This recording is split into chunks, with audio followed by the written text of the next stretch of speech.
आर्यभट्ट में भट्ट को हिलाकर बुद्ध के आर्य मार्ग पर हमको यहाँ पर उन्होंने लाने का मौका दिया। व्यवस्था भी आपके विरुद्ध है और सरकार भी आपके विरुद्ध है, फिर भी आप आपके पूर्वजों का जो अलिखित जो काम था, जो फिर लोगों ने लिखा और आप उसको लिखकर बयां भी कर रहे हैं। जो भी मानव मूल्यों के विपरीत हो, ऐसा काम आज तक हमारे समाज ने नहीं किया। हालांकि उनके ऊपर ऐसी बहुत सी मजबूरियां लाई भी गई, पर उस समाज ने अब तक नहीं किया। ये बहुत बड़ा उपकार इस समाज ने, इस देश के जो चलाने वाले जो लोग हैं उनके ऊपर किया है। साहित्य के ऊपर अनेक आरोप होते कि ये एलीट है और ये अलग तरीके से है, तो एलीट है तो हम भी डलीट है। इस तरह से हम एक विचारों को आगे बढ़ा कर चले। गुरु रविदास महाराज जी कहते थे कि जिस बेगमपुरा की बात करते हैं वो बेगमपुरा किसी चमरोटी का हिस्सा नहीं है, वो दुनिया का हिस्सा है। वो किसी एक अग्रहारा बनाने की कोशिश नहीं है, तो सारी दुनिया को बनाने की कोशिश है। स्वागत। मुझे बोलना तो नहीं था, मुझे सुनने के लिए आया था मैं। मेरे समाज के लोगों के विचार, उनकी साहित्य के रूप में दिखाई हुई खूबसूरती को मुझे अनुभव करना था। वो आज मैं लंच के बाद जब आया, उसका मुझे काफ़ी अनुभव अच्छा हुआ। मैं अभी 2 साहित्य सम्मेलनों से आ रहा हूँ। एक केरल में था, केरल लिटरेचर फेस्टिवल, और दूसरा जयपुर में था। ये 2 फेस्टिवल में मुझे बुलाया गया था और वहाँ पर मैं 2 सेशन में था। दलित साहित्य सम्मेलन महोत्सव में मैं खुद आया, क्योंकि ये अपना घर है। यहाँ मुझे ज़्यादा मुझे जिम्मेवारी लगी। मुझे हमारे कुछ साथियों ने पूछा जब मैं बम्बई से कल निकला, तो आप दिल्ली क्यों जा रहे हो? एक दिन पहले, क्योंकि कल मैं निकल रहा हूँ परसों के दिन मेक्सिको के लिए। तो मैंने कहा कि दलित साहित्य महोत्सव का आयोजन हो रहा है और ये मेरी जिम्मेवारी है कि मैं अपने लोगों के बीच में जाकर उनका हौसला अफजाई करूं और उनको मुबारकबाद दूं कि वो जिस तरह से ये पहल चला रहे हैं। उनको मैं काफ़ी उनके कामों को मैं देखता रहा हूँ। प्रमोद भाई मुझे अपडेट देते थे जब पहला महोत्सव आयोजन किया गया था, तब मुझे काफ़ी तमन्ना थी आने की, पर मैं अमेरिका में फंस गया था, आ नहीं पाता। पर मैंने जो अपडेट्स ली उससे मुझे काफ़ी जानकारी मिलती थी। ये जो महोत्सव करने के जो पीछे अम्बेडकरवादी लेखक संघ है, उनको मैं शुभकामनाएं देना चाहता हूँ। आप लोगों ने तालियां बजाकर उनका स्वागत करके उनको आप सेलिब्रेट करें कि अम्बेडकरवादी लेखक संघ ने इस तरह से इसको जोड़ के रखा। नाम भी ऐसा है कि जहाँ से आपको यू टर्न नहीं है। ये DLF दलित लिटरेचर फेस्टिवल के संयोजक, ऑर्गेनाइज़र सूरज बड़तिया जी तो संस्थापक है, और संजीव डांडा जी, इन दोनों के नाम से आप फिर से तालियां बजाएं, उनको मुबारकबाद दें कि उन्होंने इस तरह से इस कार्यक्रम का क्या आयोजन किया। आर्यभट्ट में भट्ट को हिलाकर बुद्ध के आर्य मार्ग पर हमको यहाँ पर उन्होंने लाने का मौका दिया। बहुत अच्छा। आपने जो बाबा साहब ने काउंटर रेवोल्यूशन की बात कही थी, जो ब्राह्मणवाद से निकली थी, फिर उसका जो रेवोल्यूशन फिर बुद्ध ने किया, तो रेवोल्यूशन काउंटर रेवोल्यूशन चलने वाली बातें हैं। अभी का जो फेज़ है वो काउंटर रेवोल्यूशन का फेज़ है। संविधान का जो फेज़ था वो रेवोल्यूशन का फेज़ था। मुझे लगता है कि दलित साहित्य महोत्सव के साथ साथ जो सांस्कृतिक विभाग से जो लोग और देश भर में जो आंदोलन बन रहा है, वो कहीं ना कहीं काउंटर रेवोल्यूशन को चैलेंज करने का एक स्टेप है, एक मौका है। उसके लिए आप सबको शुभकामनाएं। मैं इस संचालन करने वाले हमारे बाकी साथी प्रमोद भाई मेहरा, जो इग्नू में है, जो अंतर्राष्ट्रीय ख्याति के खुद लेखक हैं और इग्नू में बुलाते रहते हैं, उनका भी बहुत बहुत साधुवाद। उनके साथ कवित्री सीमा माथुर, जिनकी कविता मुझे सुनने का मौका मिला, काफ़ी खूबसूरत कविताएं थे। इनफैक्ट मुझे इस बात से काफ़ी बल मिला कि कविता की जो मशाल थी वो केवल स्टेज तक सीमित नहीं थी। लोगों ने अपने व्यक्तिगत अनुभव से उसको जो बयां किया वो हमारे दिल तक उसका संदेश पहुंचा। इतने अच्छे कवियों का आपने कार्निवाल रखा, काफ़ी उससे मैं खुश हूँ। और मुझे लगता है इस श्रोतागण को भी आपने उनके विचारों को और उनके दिल को एक तरह से आपने तसल्ली दी कि ये आंदोलन जो हमारे महानायक और महानायकों ने शुरू किया था उसका आज इसकी अनेक मार्गों से क्यों ना वो चल रहा है, पर वो आगे कारवां बढ़ता रहा है। जैसे साहब कांशीराम कहते थे कि जो कारवां की बात है वो रुकनी नहीं चाहिए, वो आगे बढ़ती चाहिए। उसके बाद में मैं आप सभी को जो यहाँ का जो कल्चरल यूनिट है और यहाँ के पॉपुलर शिबी है जो मुझे ले जा रहे थे और जो नाटक का आयोजन भी किया, मुझे बताया गया वेटिंग फॉर वीज़ा का भी यहाँ पर प्रस्तुतिकरण होगा। बहुत ही खुशी की बात है, बहुत ही आनंद की बात है। मैं आशा रखता हूँ कि दलित लिटरेचर फेस्टिवल के 3 से लेकर 30 साल तक का जो आयोजन होगा उसमें मैं फिर आऊँगा और इसका मैं एविडेंस दूंगा कि मैं जब तीसरा साहित्य सम्मेलन था उसमें भी था और आज 30वें में भी हूँ। तब तक शायद जब अगर ये सरकार हमको ज़िंदा रखेगी तो हम 30 तक हम बिल्कुल रहेंगे। मैं आपको एक बात ज़रूर कहना चाहता हूँ कि आप जिस व्यवस्था में, जिस परिस्थिति में जी रहे हो काफ़ी मुश्किल है।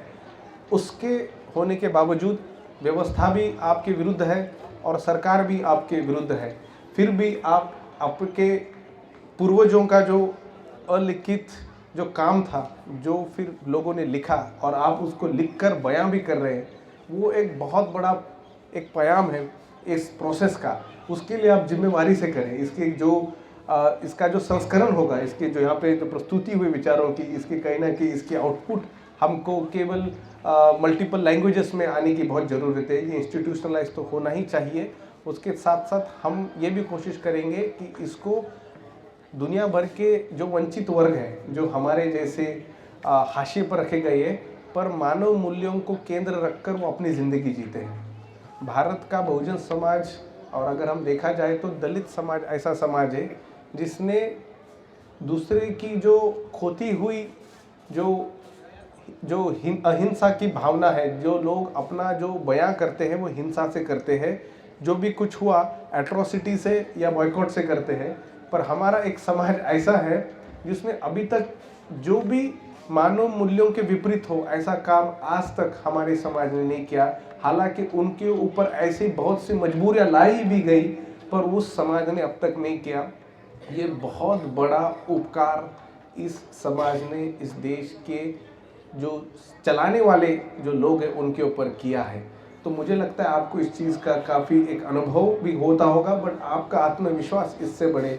इससे मुझे लगता है कि अलग अलग तरीक़ों से हमको हमारे ही इतिहास को फिर दोहरा कर लिखना होगा, पर नया इतिहास भी बनाना होगा। तो साहित्य क्षेत्र के ऊपर बहुत बड़ी जिम्मेवारी है कि आप नए, जैसे बाबूराव बागुल कहते थे, जो मराठी साहित्य में लिखते थे कि हमको जो मिथक से जो हम पे वार किया गया है, क्यों ना हम उस मिथकों का भी हमारे लिए फ़ायदा किया जाए। और साहित्य के अंदर वो बहुत बड़ी ताकत होती है, क्योंकि साहित्य में जो होता है कि साहित्य में एक पोलेमिक एक थॉट होता है, पर साहित्य में एक बहुत गहरा एक आनंद होता है, सीरियस जॉय होता है।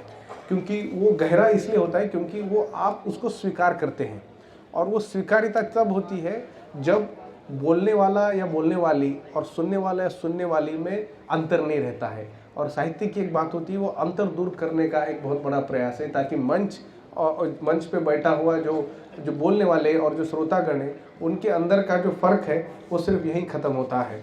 और इसी को जो हायरार्की की जो बात ब्राह्मणवादी मनुवादी व्यवस्था ने हमारे ऊपर थोपी गई है, साहित्य महोत्सव से हमको एक कारण मिलता है।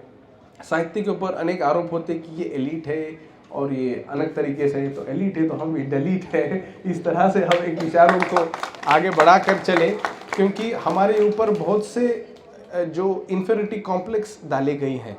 हमको हमेशा से बोला गया है कि हमारा एग्जिस्टेंस ही हमको किसी न किसी को प्रूफ करना होता है कि आप फला चीज़ क्यों कर रहे हैं। आपको उसका बिना कोई पूछे आपको लगता है कि इसका कारण बताना चाहिए। आप लिटरेचर फेस्टिवल क्यों कर रहे हैं, आपको बिना पूछे आपको बताना पड़ता है कि आप क्यों कर रहे हैं, या आप इस महोत्सव को क्यों जा रहे हैं, या आप इस फलानी कविता क्यों लिख रहे हैं, या इस कहानी का आप क्यों एनालिसिस कर रहे हैं। मुझे लगता है हमको उस करने की ज़रूरत इसलिए नहीं है क्योंकि हमारा एग्जिस्टेंस ही बहुत कुछ बयां करता है। हमारा वहाँ रहना और रहकर ज़िंदा रहना एक बहुत बड़ा प्रोटेस्ट है। और अगर उस जीने को, अगर उस रहने को अगर एक स्वर मिल जाए तो उस स्वर से हम अनेक क्रांतियों को हम एक तरह से हमारे ज़िंदगी में और समाज में ला सकते हैं। जाते जाते यही बोलूँगा कि इस आयोजन के मौके पर इतने हमारे विशेष उत्तर भारत के भाई बहनों से मिलने का मौका मिला, उनकी कविताएं, उनके विचार जानने के मुझे एक अंदरूनी अनुभव आया। उसके साथ साथ मुझे यह भी एहसास हुआ कि इस भूभाग में हमको और काम करने की ज़रूरत है। जहाँ तक समाज के आंदोलन की बात है, आंदोलन केवल रास्ते पर लड़ा नहीं जाता है, आंदोलन व्यक्तिगत जीवन में भी लड़ा जाता है। वो आपके बेडरूम में भी आंदोलन होता है, वो आपके किचन पर भी आंदोलन होता है। आंदोलन समझने की जो बात है वो अगर हम साहित्य पढ़े, साहित्य का हर एक विमर्श एक आंदोलन होता है। वही आंदोलन यहाँ का जो युवा है, वो युवती है, वो अपने जीवन में उसको स्वीकार करे। और जो लोग तुम्हें भड़का रहे कि आंदोलन एक तरीके से जो भड़काऊ आंदोलन होता है, वो ज़रूरी ऐसा नहीं है। आंदोलन तुम्हारे जीवन का एक एहसास है। तो हम अन्य जगह ना भटके, हमारे खुद की एक संस्कृति है, हमारे खुद का एक इतिहास है। हम इसमें हमारे पूर्वजों के बारे में जानना ज़्यादा जाने। हमारे पूर्वजों को इन्होंने राक्षस बोलकर, दानव बोलकर इन्होंने इनको नीचा बताने की कोशिश की और ख़ुद के इनको उन्होंने भगवान या देव बनाकर उनको रखा। हमारी जिम्मेवारी बनती है कि अगर वो राक्षस कह रहे तो राक्षस भी हमारा एक पूर्वज है, उसको हमको सबवर्ट कर कर बताना होगा कि हम किस तरह से इस मूल्यों को संभल कर रखते हैं। बहुजन समाज जो समाज है वो समानता के लिए लड़ाई लड़ता है, असमानता की लड़ाई नहीं लड़ता। वो नहीं कहता है कि ये जो हायरार्की है इसको ऐसी की जाए, वो कहता है कि इसको समान की जाए। अगर जिस दिन वो इस तरह की बात करने लगेगा तो मुझे लगता है देश को एक रहने में मुश्किल होगी। तब बहुजन समाज का जो संवैधानिक जो सोच है, वो संवैधानिक सोच को यहाँ का जो रूलिंग क्लास है वो आपको अनेक भावनाओं से हाथ में रखा हुआ है। इसके लिए मुझे लगता है कि ये जो फेस्टिवल है, फेस्टिवल के इंटरनेशनल कई कोऑर्डिनेट्स बनते हैं क्या, इसके ऊपर मैं थोड़ा व्यक्तिगत रूप से प्रयत्नशील रहूँगा। शायद अगली जो इसकी इंस्टॉलमेंट होगी उसमें कोई हमारे जो अंतर्राष्ट्रीय लेवल पर साहित्य में या सोशल एक्टिविज़म में काम करने वाले लोग हैं उनको भी बुलाया जा सकता है कि इसके ऊपर हमको सोचना होगा। मैं आप सबको इस सम्मेलन की शुभकामनाएं देता हूं। आपने बहुत ही शानदार इसका आयोजन किया। आप सबका साधुवाद और विशेषकर श्रोतागण, मुझे लगता है श्रोतागण ने खुद का जो अभिनंदन खुद ही करना चाहिए, ताकि आप बैठे रहे, आप यहाँ पे इक्वली आप इसके साथ पार्टिसिपेट करें तो आप खुद के लिए ताला बजाकर खुद का सम्मान करें।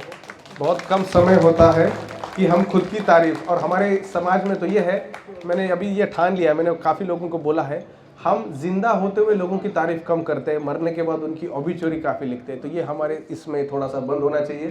जो अगर थोड़े काम अच्छा करता है उनकी काबिल तारीफ करो। समाज में नेगेटिविटी काफ़ी जो लोग बढ़ाते हैं उसको आप रिप्लेस करो। कोई किसी नेता या कोई किसी व्यक्ति के बारे में अगर कोई एक नकारात्मक विचार रखता है तो आपकी जिम्मेवारी बनती है कि उसको सकारात्मक से देखें। हमेशा राजनीति या समाज में काम करने वाले व्यक्ति को हम एक संतों के रूप से देखने की कोशिश करते हैं। हम अपने पैरामीटर्स खुद के ऊपर बहुत कम लगाते हैं। तो जब भी हम समाज के बारे में सोचते हैं, यही सोचकर चलना चाहिए कि आप समाज के एक तरह से पिता हो। पिता का एक रूप होता है या माता का रूप होता है, वो बच्चों को माफ़ करते रहती है। तो अगर आपको कोई अनुभव हुआ कि समाज का इस तरह से जो नेगेटिविटी हुई है, आप उनको माफ़ करते चले, ताकि समाज में एक पॉजिटिविटी, एक ऊर्जा उससे निर्माण होगी, और उस ऊर्जा से आप जो है एक दूसरे को सेलिब्रेट करते रहोगे। तो मैं चाहता हूँ यहाँ पर इस मंच पर बैठे हुए सभी को मैं व्यक्तिगत रूप से और जानूंगा, पर मैं ये बताना चाहता हूँ कि मैं सच में तुमने किए हुए कामों का मैं गौरव करता हूँ। और इस तरह से मुझे एक हौसला मिलता है कि आप खुद को इस मकाम पर देखो और खुद को उस लेवल पर देखो जिस लेवल पर आप हमेशा सोचते हो आप होना चाहते हो। एक स्टेज है, क्यों ना अभी से हुआ जाए। अगर आपको कुछ होना है तो उसी का एक अगर हम चयन करते, वही जिम्मेवारी आपकी भी है। और जहाँ पर भी मिले अपने समाज के लोगों को सेलिब्रेट करो, उनके किए कामों की जो है न्यूज़ है लोगों तक पहुंचाओ। हमारा समाज ऐसे भी करता है, जहाँ नेगेटिविटी आई वहाँ बस सोचो कि कुछ बोलने के पहले थोड़ा सोच लो कि क्या बात होगी भैया, इसका बैकग्राउंड क्या है, इसका फ्यूचर क्या है। जब तक वो बात नहीं आएगी समाज नेगेटिव में जाएगा। और हमारा समाज भावनाओं में जीता है, क्योंकि जिसके पास मटेरियल नहीं है उनके पास भावना एक होती है, और भावना से आस्था बनती है, और फिर आस्था से नया कानून बनता है। तो मुझे लगता है इस भावना के इसमें रहने वाला समाज को अगर हम एक सकारात्मक ही विचार देते रहें तो उस भावना का कहीं ना कहीं अच्छा रूपांतरण समाज और देश को बनाने में होगा, और देश से फिर दुनिया का। इस तरह से हम सोच भी थे। गुरु रविदास महाराज जी कहते थे कि जिस बेगमपुरा की बात करते हैं वो बेगमपुरा किसी चमरोटी का हिस्सा नहीं है, वो दुनिया का हिस्सा है। वो किसी एक अग्रहारा बनाने की कोशिश नहीं है, वो सारी दुनिया को बनाने की कोशिश है। और तभी जब बाबा साहब को मौका मिलता है कानून लिखने का, तो बाबा साहब कानून देश के लिए लिखते हैं। और जब उनके ऊपर जिम्मेवारी आती है कि देश के बारे में भी सोचा जाए, तो देश के अंदर इंसान को केंद्र बना के रखते हैं। वही हमारी जो इनहेरिटेंस है, वो गुरु कबीर से लेकर गुरु नानक, जिन्होंने इतने सालों से अध्ययन करके फिर ये गुरबाणी का हमारे संदेश दिया। और फिर दक्षिण में जाते हैं तो श्री नारायण गुरु है, महात्मा अयंकाली है, पोयक्किल अपचन है, जिन्होंने वहाँ की गुलामगिरी के खिलाफ लड़ाई की। ऊपर आते आते बसव अन्ना मिल जाते हैं। तमिलनाडु में तो हमारे सारे अदर्स जिस तरह से लड़ रहे, ईवीआर पेरिया रामास्वामी से लेकर रेटमलाई श्रीनिवासन तक जो बाबा साहब के साथ जुड़ते रहे। एन शिवराज जो AISCF के चेयर थे, उनकी जो वाइफ थी मीनाम्बल शिवराज, बहुत ही कठोर, बाबा साहब को अपना भाई मानकर वो कहती थी कि पूरी ज़िंदगी आपकी सेवा में लगा दूंगी। वही करते करते अगर हम महाराष्ट्र से फुले शाह अम्बेडकर आंदोलन से लेकर आगे जब हम जाते हैं, राजस्थान में भी हम देखते हैं कि काफ़ी नए आंदोलन वहाँ पे बने हैं। दीना बाना जी, जिन्होंने बामसेफ का एक तरह से गठन किया, कांशीराम साहब को मदद की। करते करते हम अनेक जो हमारे महापुरुष महानायिका हैं उनको हम कवर करते। तो यही बात है कि मैं आज कह रहा था कि बहुजन आंदोलन की एक ख़ास बात है कि दक्षिण का, केरल का जो वहाँ का महात्मा है उसको पंजाब के रैली में बताते हैं। ये बहुजन आंदोलन की मुझे लगता है खासियत है। इस आंदोलन को हमने समझना चाहिए कि हमारा लड़ाई है वो हमेशा देश की एक अखंडता के साथ साथ देश की उन्नति के लिए हुई। और देश उन्नति तब होता है जब समाज के अंदर की विषमता खत्म होती है। इसी विचार को लेकर मुझे लगता है हम इस कारवां को आगे बढ़ाते रहेंगे। आपको भी बहुत बहुत साधुवाद, और मुझे लगता है इस मंच को आप तालियां बजाकर स्वागत करें। जय भीम, जय भारत।